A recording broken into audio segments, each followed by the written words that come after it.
It's day number 3 of the Tech Podcast Network coverage of the Consumer Electronics Show in Las Vegas, Nevada. I'm Andy McCaskey from Slashdot Review and SDR News. And I'm Todd Cochran from the Geek News Central podcast. It is Wednesday, January 10th, 2007, and this is continued coverage from the Tech Podcast Network.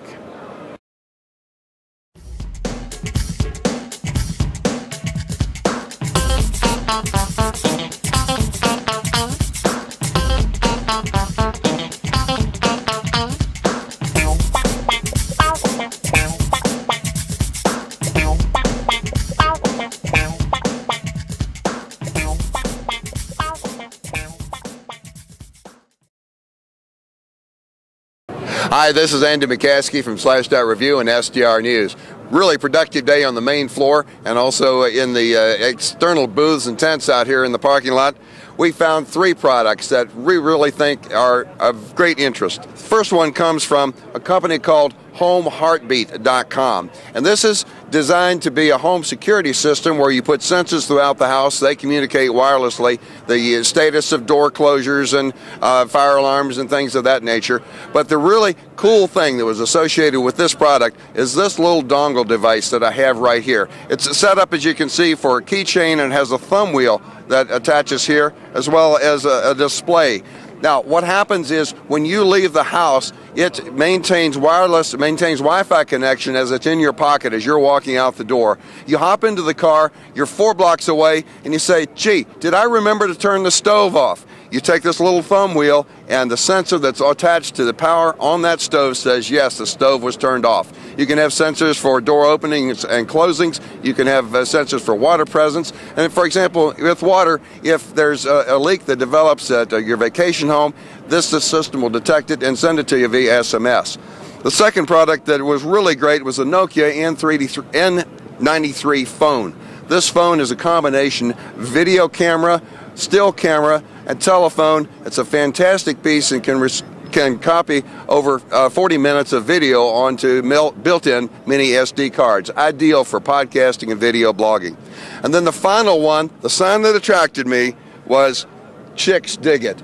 This is the famous butt kicker. Actually, it makes more sense than you would think. Your wife will really enjoy having the home theater experience by having one of the fairly inexpensive butt kickers on the sofa, not having that subwoofer that's going to wake the children or annoy the neighbors. So that's what I found.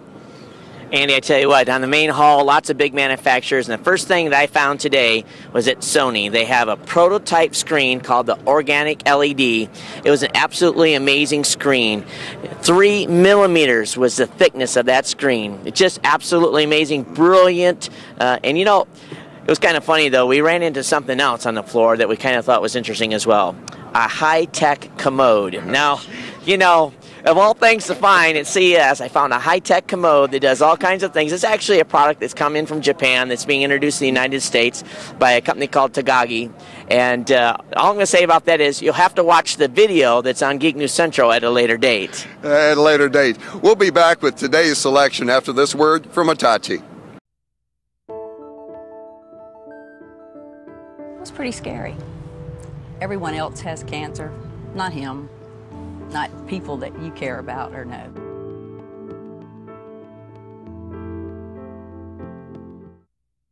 And we're here with the folks at Induction Dynamics here at the Consumer Electronics Show, and we found a really, really interesting product. Mike's going to go ahead and talk with it a bit. Well, our product specifically is called Solid Drive, and what it essentially is these 2-inch chrome cylinders that turn nearly any solid surface into a high-quality sound source. They work very well on, for example, drywall, glass, wood, even marble, and turn it into a speaker, as we think of it. The surface becomes the speaker cone as we would think of it as a normal speaker. Well, maybe we can have a look, fire the thing up here and see how this thing works. Let's see here. Let's get some music playing.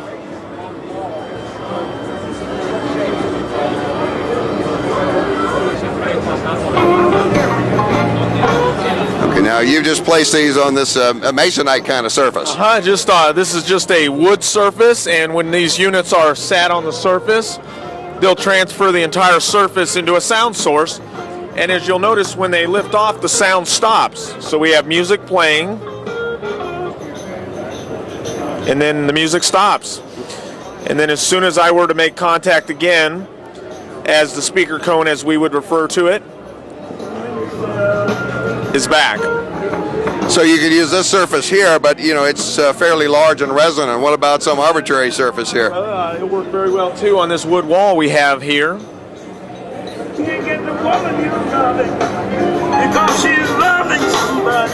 Yeah, that's really amazing. What's this other box that you've got off to the side here?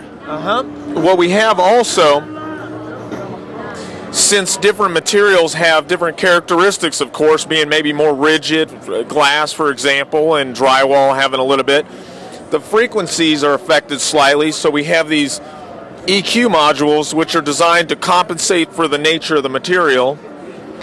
And this one I have in my hand here is actually for glass. We also have one for drywall, and we also have a unit for wood.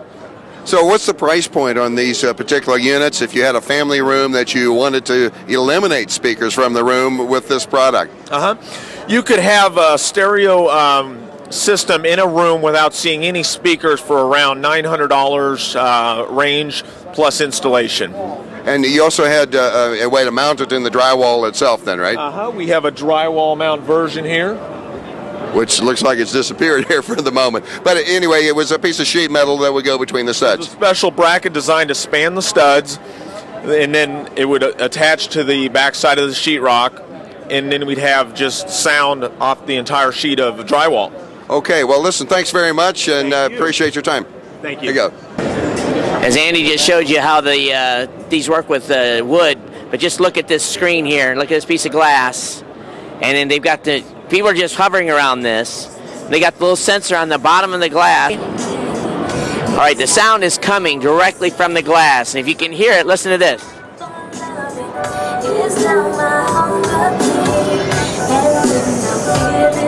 And we're in a crowded building with lots of noise, and you can still hear this thing like it's booming. It's awesome.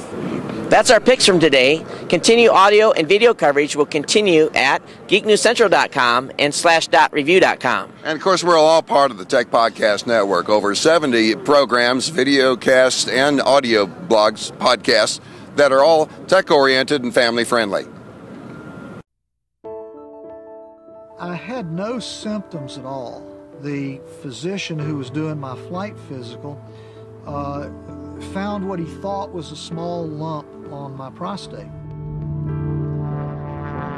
He'll fly in today, be treated this afternoon, and fly back tomorrow morning. It was pretty scary. Everyone else has cancer, not him, not people that you care about or know.